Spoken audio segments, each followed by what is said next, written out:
ഉൽപ്പത്തി 50-ാം അധ്യായം. യാക്കോബിനെ സംസ്കരിക്കുന്നു. ജോസഫ് തന്റെ പിതാവിന്റെ മുഖത്തേക്ക് കമിഴ്ന്നു വീണ് കരഞ്ഞുകൊണ്ട് അവനെ ചുംബിച്ചു.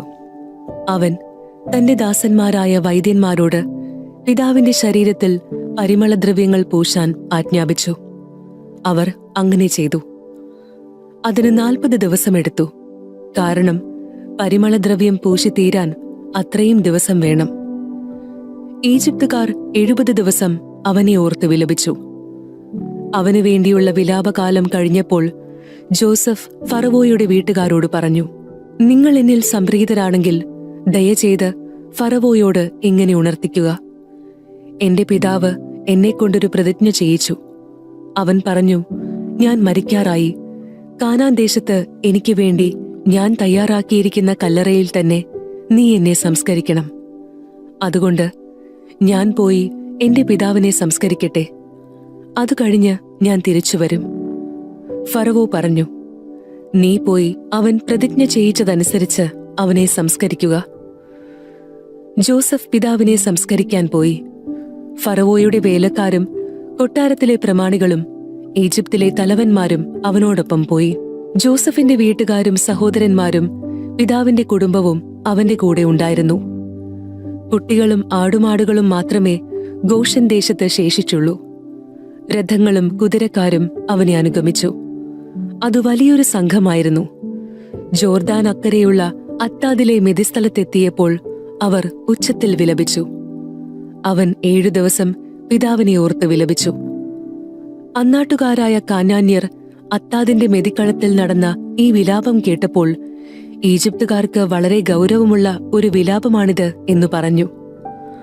അതുകൊണ്ട് ആ സ്ഥലത്തിന് ആബേൽ മിസ്രയീം എന്നു പേരുണ്ടായി. അത് ജോർദാൻ അക്കരെയാണ്. അങ്ങനെ യാക്കോബ് ആവശ്യപ്പെട്ടതുപോലെ അവന്റെ മക്കൾ പ്രവർത്തിച്ചു. അവർ അവനെ കാനാൻ ദേശത്ത് കൊണ്ടുപോയി മാമ്രയ്ക്ക് കിഴക്ക് മക്പെലായിലുള്ള വയലിലെ ഗുഹയിൽ സംസ്കരിച്ചു. അബ്രാഹം ഹിത്യനായ എഫ്രോണിൽ നിന്ന് ശ്മശാന ഭൂമിക്ക് വേണ്ടി വയൽ ഉൾപ്പെടെ അവകാശമായി വാങ്ങിയതാണ് ആ ഗുഹ. പിതാവിനെ സംസ്കരിച്ചതിനു ശേഷം ജോസഫ് സഹോദരന്മാരും കൂടെ പോയ എല്ലാവരുമൊത്ത് ഈജിപ്തിലേക്ക് മടങ്ങി.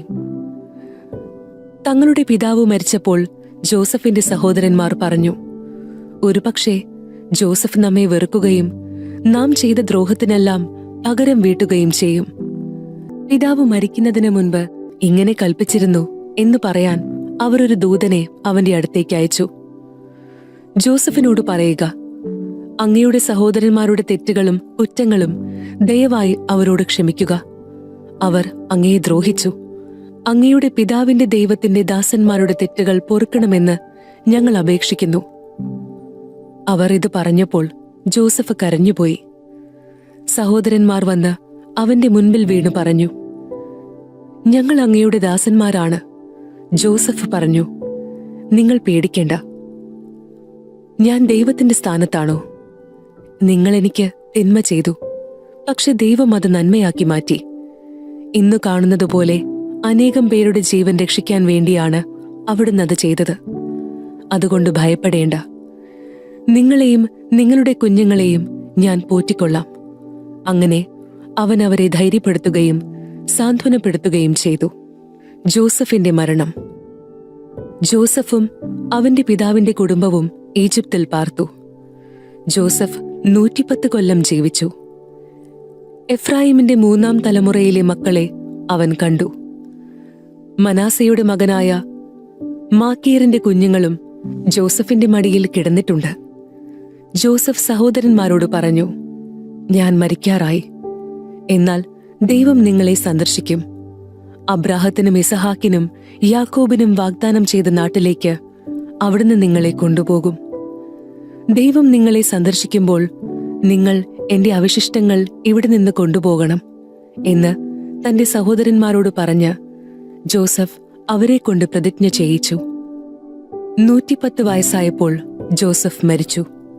അവർ അവനെ പരിമളദ്രവ്യം പൂശി ഈജിപ്തിൽ ഒരു ശവപ്പെട്ടിയിൽ സൂക്ഷിച്ചു.